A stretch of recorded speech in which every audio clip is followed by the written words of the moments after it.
After one of the most exciting matches of the season so far between Rafael Nadal and Kyrgios, the other second-round encounters from Acapulco will undoubtedly stay in the shadow, although we saw some high-quality battles.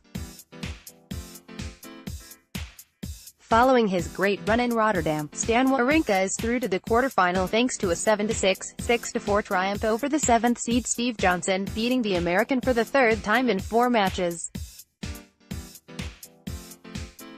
Both players won 70 points and it was a very tight encounter with 4 break points and 1 break-up serve in the entire contest.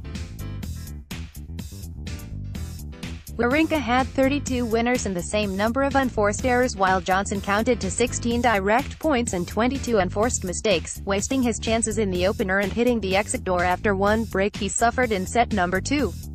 Both players found their shots right from the start, serving well to reach 4-4 when Stan suddenly faced 2 break points after a loose forehand.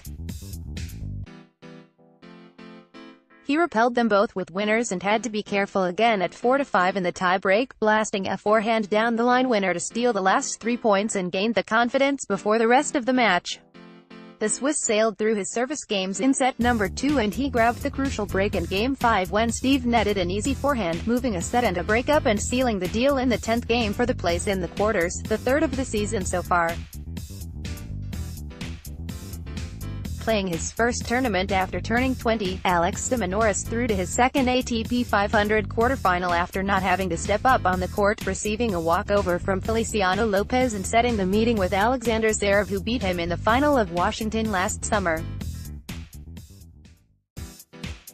The second seed toppled the 4-time Acapulco champion David Ferrer 7-6, 6-1 in an hour and 28 minutes, in what was the final showing in front of the Mexican crowd for Ferrer, who will retire in Madrid in May. This was their 6th meeting and the 4th straight win for the young German, who was off to a terrible start before pulling himself together to win the opener in the tie-break and march towards the finish line from there. He saved 3 out of 4 break points in the first 2 service games, experiencing no problems after that, and mounting the pressure on David, who failed to endure it and take at least a set in one of his last matches in a career. The Spaniard won 15 of the first 17 points, breaking Sasha at 15 in the second game after a forehand error from the youngster and creating 3 more chances in Game 4. Having to react quickly, Zverev erased the deficit with 5 straight points, pulling the break back in Game 5 and creating a couple of chances at 3-3 as well. Ferrer fended them off to reach the tie-break, although Zverev was too strong there, taking all 7 points and sealing the set with a backhand winner after 55 minutes. Another backhand winner earned a break for Zverev at the start of the second set, and he broke again in Game 4 after a forehand error from the veteran. Serving for the match at 5-1, Sasha fired 3 winners to complete the triumph and claim only the 7th win of the season so far after a slightly slower start in Australia. The third seed John Isner overpowered a former champion Sam Querrey 6-4, 6-4 in just 66 minutes, scoring the 3rd win in 8 tests against the compatriot and advancing into the 3rd straight quarterfinal.